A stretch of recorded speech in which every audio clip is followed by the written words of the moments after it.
তেনেকৈ মোৰ উপজাতি বুলি নহয়, মই মোৰ বন্ধুবৰ্গৰ মোৰ ছাত্ৰ ছাত্ৰীসকলে অধ্যাপক অধ্যাপিকাসকলে উপজাতিটো মোৰ অকণমান প্ৰচাৰ কৰি দিলে। আচলতে মই কাকোৱে প্ৰথম অৱস্থাত কোৱা নাছিলোঁ মোৰ জন্মদিন বুলি। মই প্ৰত্যেক মোৰ এই 31 জুলাই দিনটো বিশেষ দিন বুলি সদায় বিবেচনা কৰি আহিছোঁ আৰু আজি প্ৰায় 10 বছৰ ধৰি মই এই দিনটোত গ্ৰন্থ প্ৰকাশ কৰি আহিছোঁ আৰু সেই অনুসৰি আজি 3খনকৈ গ্ৰন্থ প্ৰকাশ কৰিছোঁ।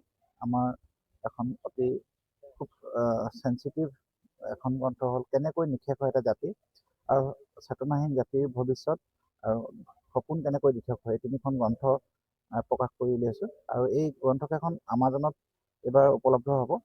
গতিকে মই সেইটো এটা ভাল লাগিছে যে আমাজনত উপলব্ধ হ'লে বিশ্বৰ বিভিন্ন প্ৰান্তৰ মানুহে এই গ্ৰন্থকেইখন পাব পাৰিব। মোক অলপ আগতে লণ্ডনৰ পৰা ফোন কৰিছে যে গ্ৰন্থকেইখন কেনেকৈ পাম। গতিকে মই আচলতে মানসিক কেতিয়াবা ইমান এটা মান দুৰ্বল হৈ যাওঁ যে আমাৰ সমাজখন দেখি যে কি হ'ব কি নাই, সমাজখনৰ বিভিন্ন দিশবিলাক ভাবি থাকোঁ যে প্ৰত্যেক দিশতে দেখোঁ ডিচিপ্লিনটো নাথাকে বা বিভিন্ন দিশত দেখোঁ হতাশা নিৰাশাবিলাক আহি থাকে। এনেকুৱা কথাবিলাকে মনটো কেতিয়াবা ভাৰাক্ৰান্ত কৰি ৰাখে আৰু ভাৰাক্ৰান্ত ৰখাৰ মূলতে কেনেকৈ সমাজখন সুন্দৰ কৰিব পাৰি, সমাজখন কেনেকৈ আগুৱাই নিব পাৰি, নতুন প্ৰজন্মক কেনেকৈ দিশ দেখুৱাব পাৰি, এই কথাবিলাক সদায় ভাবি থাকোঁ। মই ভাবিছোঁ যেতিয়াই সাৰ পাই থাকোঁ তেতিয়া মই এই কথাবিলাকে ভাবি থাকোঁ যে সমাজখন সুন্দৰ হ'ব লাগে, উঠি অহা প্ৰজন্মই নতুন নতুন কথাবিলাক জানিব লাগে, নতুন কথাৰে আমাৰ দেশখনক বা সমাজখনক আগুৱাই নিব পাৰে। এই কথাবিলাক ভাবি থকাৰ মূলতে আমি লেখাৰ যোগেদি কথা প্ৰকাশ কৰি আহিছোঁ। দৈনিক অগ্ৰদূত, 3দিনীয়া অগ্ৰদূত, অসম আদিত্যকে ধৰি বিভিন্ন আলোচনীত মই বিভিন্ন সময় লিখি আহিছোঁ আৰু প্ৰয়োজনীয় ক্ষেত্ৰত বিভিন্ন বাতৰি কাকততো মই লিখোঁ যেতিয়া মোক কোৱা হয়। কিন্তু মই লিখি ভাল পাওঁ আৰু লিখাৰ প্ৰতি মোৰ এটা সদায় সপোন থাকে যে সমাজখন কেনেকৈ সুন্দৰ কৰিব পাৰি।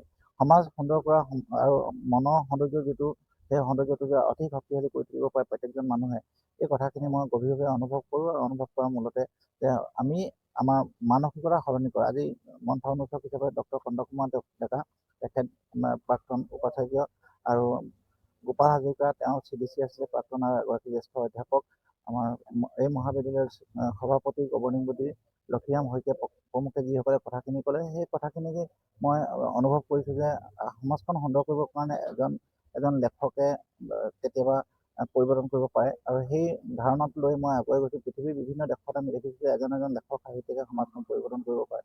গতিকে মই লিখি আহিছোঁ। ক'ব নোৱাৰোঁ যে লেখকসকলে যিটো আনন্দ পায় লিখি, সেই আনন্দটো কোনেও অনুভৱ কৰিব নোৱাৰে। পাঠকসকলে